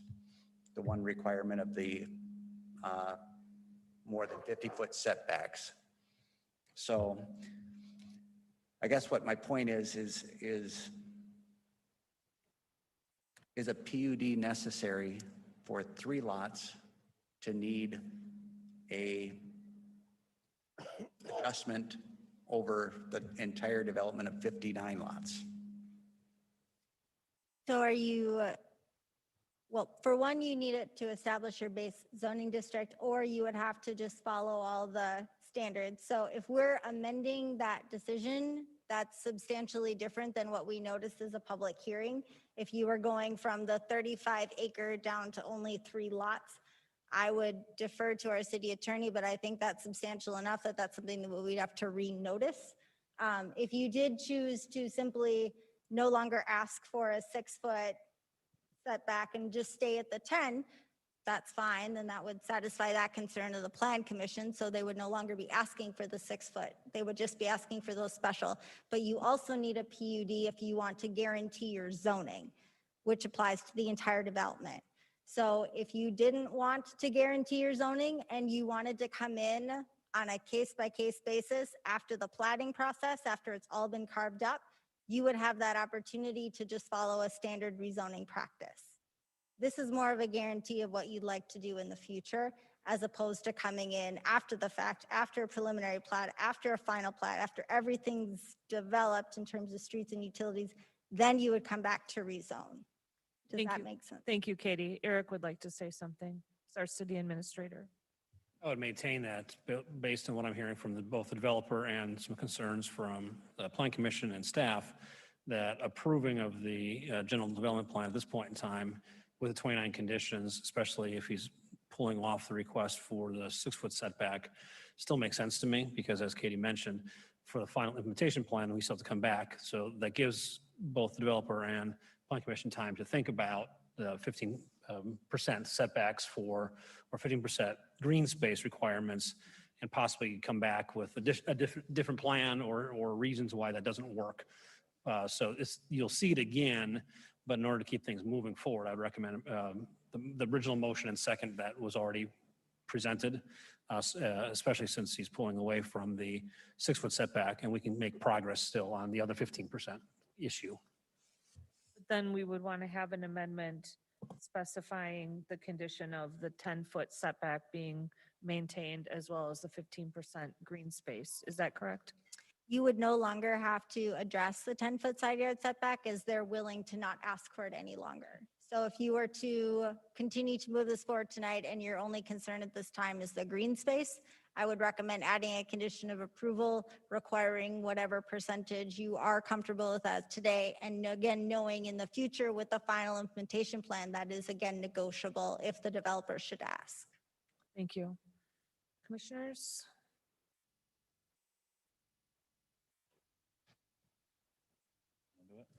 Go ahead, Tom. Like I said, as long as we're going to keep our 10 for setback. So That is no longer a question. that's no longer an issue. So all we do is the green space then. So we do need to add a motion or an amendment to our motion to require at least 15 feet for the green space. That would satisfy the city's requirement. That's what I'll make a motion that we go to the 15, we require an amendment to 15 feet of green space. Okay, we have amendment on the floor requiring 15% green space by Tom Smith. Is there a second? Your Honor, Skip actually pulled a second from the motion already. So I think it'd be appropriate to reframe a motion and just amend the motion in the first place. So I don't think we have a motion on the floor anymore. Okay. Thank you for pointing that out. We'll need someone to restate the motion then, the complete motion. So I'll make a motion, just to complete. I would, For clarity, so you we'll could make just- a motion to approve with 29 conditions and add the setback Okay, in the same all right. motion. Okay, I'd like to make a motion that we approve the general development plan created by Grandview Estates Unit PUD, filed by Christopher Meyer with Grandview with the 29 items. And Agenda 10 plus, we're adding 15% green space. That's in addition. Does that suffice? Okay, we have a motion on the floor by Tom. Is there a second? I'll second that. Under discussion, Eric, did you have something you wanted to say first? Craig? Eric, doesn't the open space, though, as Tom presented it, fly in the face of the original motion? You're stating things two different ways, right? Or are we amending that language to Yeah, say 15? the original motion was pulled, the second was pulled by Skip. Okay. So Tom was restating a original motion, but amending it, the motion as he stated it. We have a I new, gotcha. the new motion on the floor in its entirety is to approve the planned unit development with the 29 conditions and a 15% green space requirement. The motion was made by Tom and seconded by Craig. Any discussion? Jared? So just to clarify, the developer can come in with a final implementation plan and bring a different proposal in with some other characteristics that the plan commission could look at approval. So those conditions could be altered at the time of the final implementation plan, and I assume city staff would work with the developer trying to find something that would work. And they probably will have to be altered to meet the 15%. But this allows them to proceed with development, yet we get a chance to review this again. Correct. That's what I'd like to do. Okay, any other discussion? Katie, oh, sorry, Jan. Oh, okay. We got this addendum, and it noted sidewalks on one side would be optimal. Is that something we need to discuss? That's something that we typically address during the plating process, but we do know via this that it is an ask on the table. Okay, good. All right, I think we're done with the discussion. Mr. Meyer, did you want to add one thing? Please come up to the microphone. We have trouble hearing too. Thank you. One last question. We're not opposed to the green space, but I do have a question of if the 3 lots in question that need the variance of the 50-foot setback that makes this request a PUD at all, if when somebody applies to build on those lots, if they request, once they know the exact location of the home, if they request at that time for a variance to build in that site, is that acceptable? And then we don't need to have a PUD at all. Okay, Katie Aspenson? So you do need the PUD, not just for the special setback, but also for your ability to establish your right of zone ahead of time so that you feel comfortable moving forward. So it's more than just that one setback for what you'd like to do. During the final implementation plan, the city is going to want to look at those individual lots in question and propose a building pad where they could build their driveway and the foundation of the home. So that when someone goes to buy that land, those setbacks are already installed and they will not need a variance. Okay. They can already go in because you have this PUD on file. Very good. Thank you. Thank you. Getting a variance on the face would be very difficult in that latter scenario. Okay, is there any other discussion?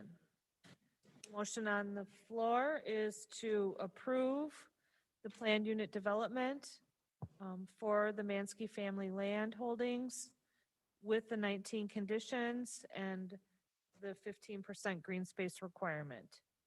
All those in favor, please say aye. Aye. Aye. Those opposed say no. Motion carries unanimously. Thank you.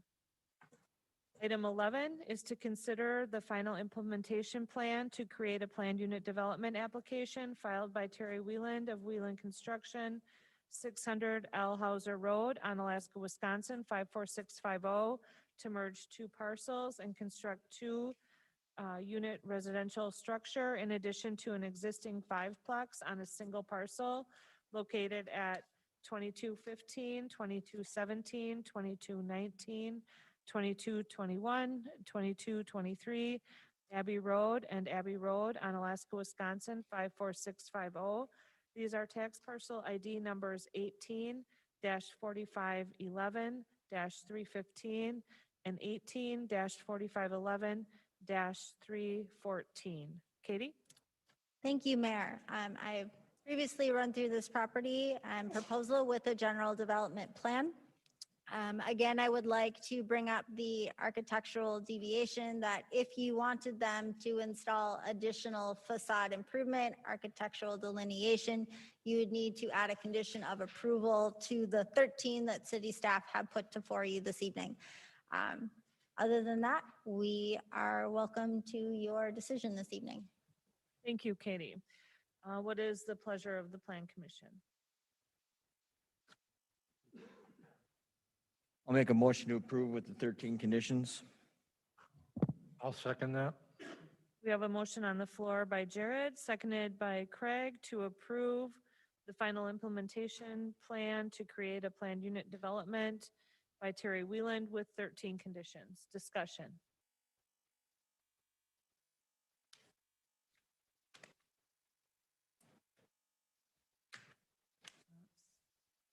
No discussion. Okay.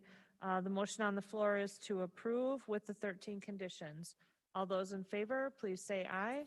Aye. Aye. Those opposed say no. Motion carries unanimously. Thank you. Item 12 is consideration of a final implementation plan to create the North Kinney Cooley Apartments Planned Unit Development application filed by Justin Bird of Bird Properties, P.O. Box 27, West Salem, Wisconsin, 54669, on behalf of Goner Investments, LLC, P.O. Box 1085, La Crosse, Wisconsin, 54602, to allow a new multifamily development containing 4 apartments on a single parcel located at Kinney Cooley Road North, Onalaska, Wisconsin, 54650. This is tax parcel ID number 18-3625-3. Katie? Thank you. I went into detail with the general development plan. There are no changes from the general development plan to the final implementation plan for you this evening. City staff have put together 20 conditions of approval for this development. I'll make a motion that we approve the North Kinney Cooley Apartment Planned Unit Development with the 20 conditions as noted in agenda number 12. Second. Thank you. We have a motion on the floor by Tom Smith, seconded by Newt Tempe, to approve the planned unit development at North Kinney Cooley with 20 conditions. Is there discussion? Not seeing any. All in favor of approving this, please say aye. Aye. Those opposed say no. Motion carries unanimously. Thank you. Item 13 is to consider a general development plan to create a planned unit development application filed by Nicholas Roush of DNC Holdings LLC, 707 La Crosse Street, Office 102, La Crosse, Wisconsin, 54601, to allow a new residential development to contain 4 single-family dwellings on a single parcel located at Marcoux Road, Onalaska, Wisconsin, 54650. This is tax parcel ID number 18-3619-1. Katie. Thank you, Mayor. This particular item was referred from the last Plan Commission meeting. I will go over the highlights that have been changed by the applicant. They have withdrawn some of the original requests that they had proposed. They continue to ask for 4 single-family dwellings. They will be required to provide up to a minimum of 25% green space.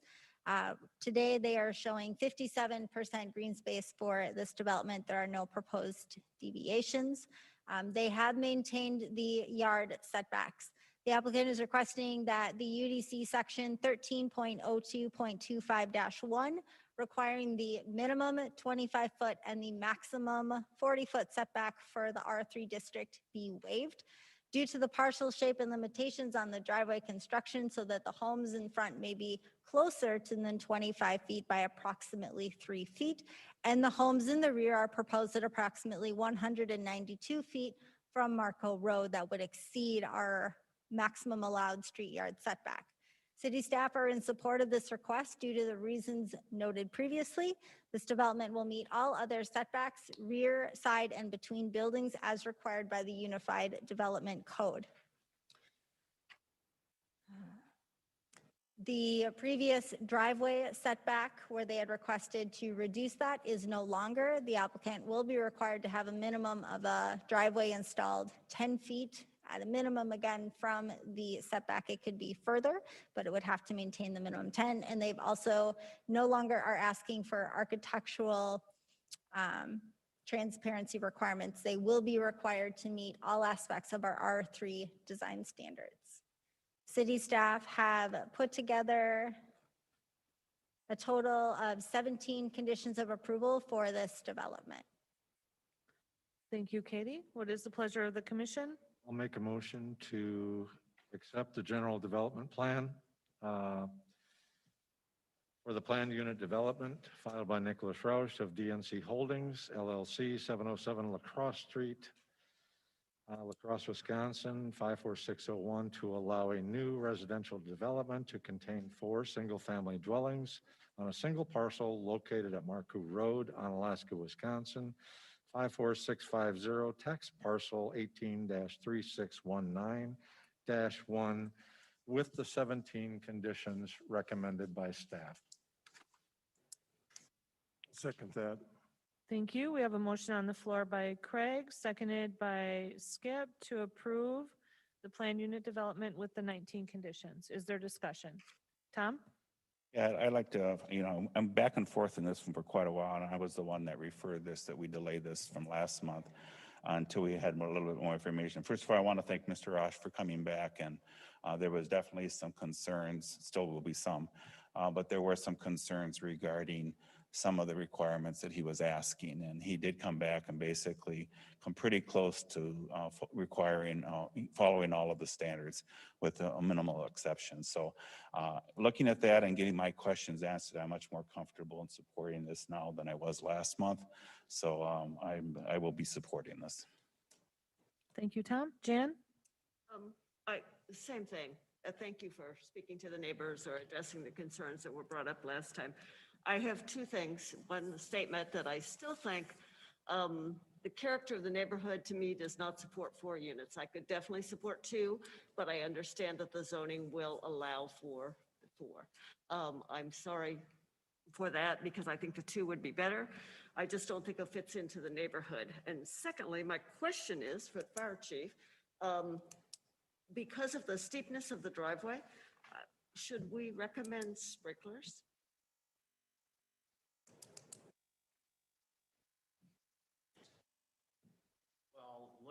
Looking at this plan, it does say that it is at 10%, which I talked to Jared as well, and 10% is compliant. So the only thing that I would definitely look at is that angle of approach and I've talked to Jared about that as well, so that the truck does not hit the driveway when it pulls up. That wouldn't be good. So making sure that the transition from the road, which Jared indicated with the sidewalk, we would have no issues with our vehicles. Okay. I still have a lot of concerns with the density on this, but I just think it's too many on there. Okay, any other discussion?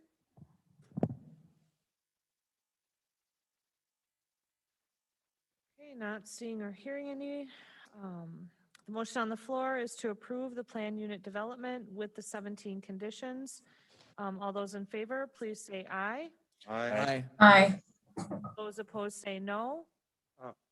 I'm abstaining because of the legal issues that were brought up earlier. I don't have enough knowledge myself to vote yea or nay on it. So let's then go, Stacy, can you do a roll call vote? Because it's hard when we have people online also, and it's just difficult to sometimes tell who's voting which way. Absolutely. Mayor Kim Smith, No. Tom Smith, Aye. Jared Holter, Aye. Jan Brock, I would prefer to abstain. Gargi, Aye. Skip, Abstain. Craig. Aye. Okay, thank you. Motion carries. What's the final tally? We have 2 4-1. abstentions and 4 ayes. Okay. 1 nay. Okay, motion carries. Thank you. Item 14, consideration of a final implementation plan to create a planned unit development application filed by Nicholas Roush of DNC Holdings, LLC, 707 La Crosse Street, Office 102, La Crosse, Wisconsin, 54601, to allow a new residential development to contain 4 single-family dwellings on a single parcel located at Marcoux Road, Onalaska, Wisconsin, 54650. This is tax parcel ID number 18-3619-1. Katie. Thank you, Mayor. There is no change from the general development plan to the final implementation plan. City staff have put together 16 conditions of approval for this development. Thank you. I make a motion that we approve. I'll second.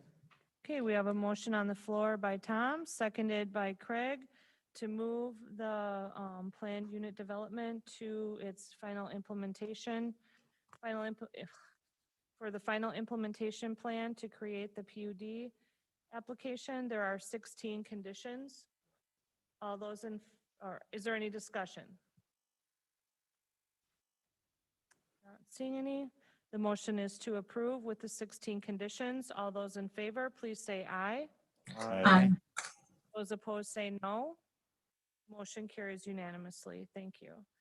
Item 15, consideration of an application submitted by Jim Benash, 700 Westwood Drive, Onalaska, Wisconsin, 54650, on behalf of the American Legion, Post 336, 731 Sand Lake Road, Onalaska, Wisconsin, 54650, requesting a special exception permit to the City of Onalaska sign code for the property located at 731 Sand Lake Road, Onalaska, Wisconsin, 54650.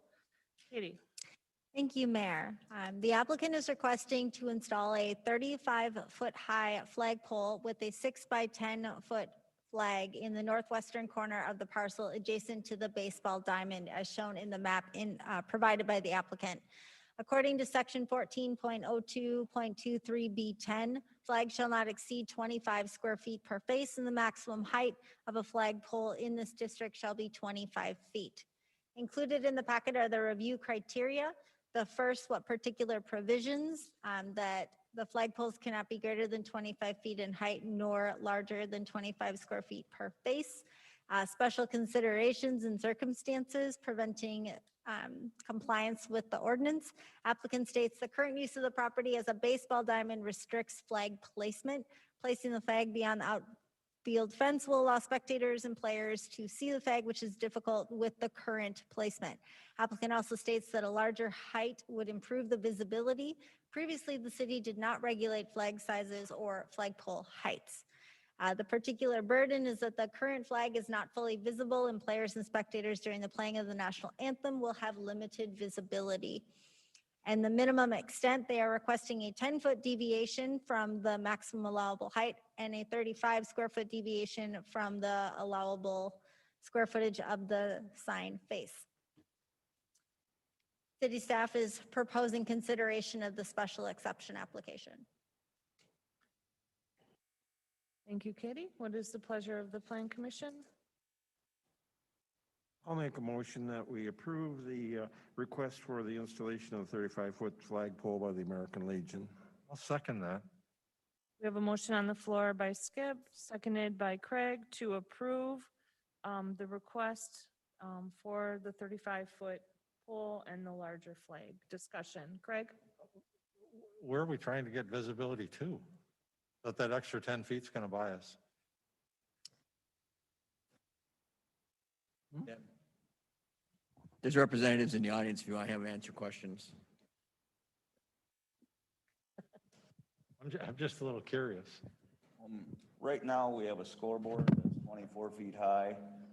The flagpole next to it is 18 feet. We wanted the flag, you know, to be presented higher than the scoreboard. So that's mainly what the request is for. You're putting the flag behind the scoreboard. No, we're putting it where the one is right now, that's 18 foot high. And it's being paid for by Doreen Cunningham in memory of her husband Merle, who passed away from COVID last December. And he always commented that the flagpole and the flag should be higher than the scoreboard. So 25 feet won't suffice. 25 would make it as high as the scoreboard. Would make the pole as high, but the flag would be at the equal length of the scoreboard. I was just curious how that was all going to play out back there. Thank you. Thank you. Oh, don't leave. Jan? You answered one of my questions, so it'll be as high as the scoreboard. The Higher? scoreboard's 24. If we get 35 foot, it will be higher. Okay. My second question is, when you have the flagpole higher, do you put on a larger flag? Yeah, if you go by guides, there's a minimum flag for the scoreboard for the flagpole, and then there's a maximum size flag. My question was, there are apartments right there, fairly close. So does a larger flag create more flap noise? I have no, they haven't said anything in the past about the other flag, but I don't know. In the scope of flags, Jan, it's not that big, It's actually. 6 by 10, it says. Yeah. Smaller than the Perkins flag. Perkins flag is That's a big one, yeah. very loud. Thank you. Okay. So Katie, what were some of the negative reasons, or what factors went into the 25-foot? Can you envision any kind of risk or nuisance that the 35-foot flagpole and the larger flag could cause? So the reason that we even started regulating this is that we had a potential development that wanted to have a proposed flag that was over 2,400 square feet, so larger than the footprint of an average house, and an incredibly tall flagpole. So because of that, we didn't think that was appropriate and in line with the city of Onalaska and how that we present these symbols throughout our community. So that is why we went to address that. This happens to be in a mixed-use neighborhood. So depending if it's a commercial district, they can actually go higher.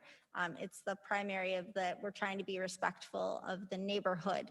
So based on what it is that they're looking for, staff was supportive of their request for an additional 10 feet. They're not out of compliance with the airport height overlay district. This is an allowable use within that district. So that was our justification. The other thing I was thinking, it wasn't that long ago when they requested to put a cell tower there and we denied it in a similar area. I do not remember one in the last 8 years. We did recently have one that we approved on the backside of Center 90. That was a more recent one. And that was, they were requesting a variance through the city of La Crosse, and the city of La Crosse denied their variance request. They were ultimately able to put up a cell tower, but not as high as they wanted to go. How high is that tower? I do not know off the top of my head. Thank you. Any other discussion? Okay, so the motion on the floor is to approve the request, the special exemption permit to the sign code to allow for the larger, taller flag at the Legion. Motion is to approve. All those in favor, please say aye. Aye. Those opposed say no. Motion carries unanimously. Thank you. Thank you for coming in. Sorry, you're the last item in the open session. Item 16, closed session. To consider a motion to convene in closed session under section 19.85, paragraph 1, paragraph E, for the purpose of deliberating or negotiating the purchasing of public properties, the investing of public funds, or the conducting of other specified public business whenever competitive or bargaining reasons require a closed session. Specifically, review and consideration of a development agreement with Traditional Trades LLC.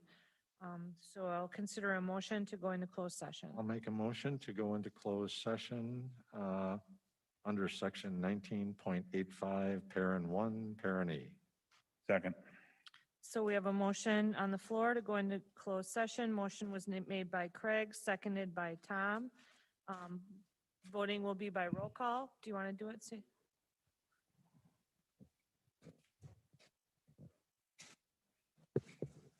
Mayor Kim Smith, Aye. Tom Smith, Aye.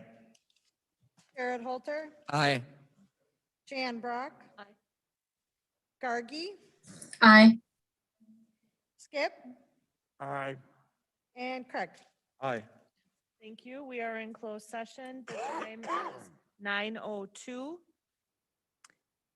Let's just pause for a moment in case anyone needs to refresh themselves. It's been a long meeting. Need to just stretch a Need minute. just a moment to get people off online too as well. Thank you.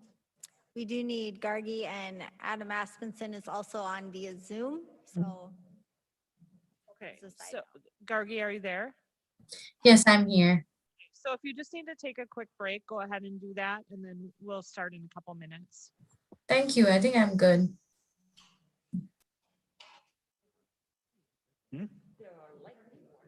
Yeah, I heard it was gonna storm. Oh, it is. Okay. I didn't recognize him with his mask on. It's hard sometimes. Ah. And dressed down. Yeah, he's casual. Oh my gosh. It was like tongue twisters sometimes. It's a lot of them. I thought it went a lot better than it did. Well, there was only a few that really had comments, most of them. Only 2 people talked during the actual public input. I was surprised we didn't have a lot more people on each particular, there were a couple I didn't think we'd have any of, but Oh, on all those, it was just the developer. yeah, that's what I thought. And the Rosh thing, that was already a public hearing, so. That was already, yes, uh-huh. Otherwise, it I would don't have. know, I just thought some of, It would have been longer. Yeah, right.